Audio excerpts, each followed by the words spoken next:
In this video, I'm going to show you how to allow camera access on Snapchat.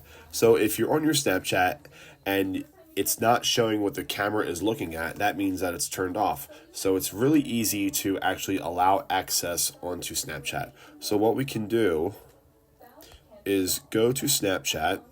You can also open the settings from here, or you can go to your settings from your settings app on your phone. So we can just go here and hit open settings, and what this is going to do is bring up your settings in Snapchat in your apps folder on your actual phone, and all you want to do is turn on the camera, and there you go. So if you were to back up actually into your apps and out of your settings, this is actually your settings area, and you would just scroll down to apps, and then you would go ahead and go find Snapchat. I'll just type it in here so it's easier to find. Go there and then go to the same screen that we were just at, and you can go ahead and turn on and turn off your camera to allow access to Snapchat. So I hope you found this helpful, and we'll see you in the next video.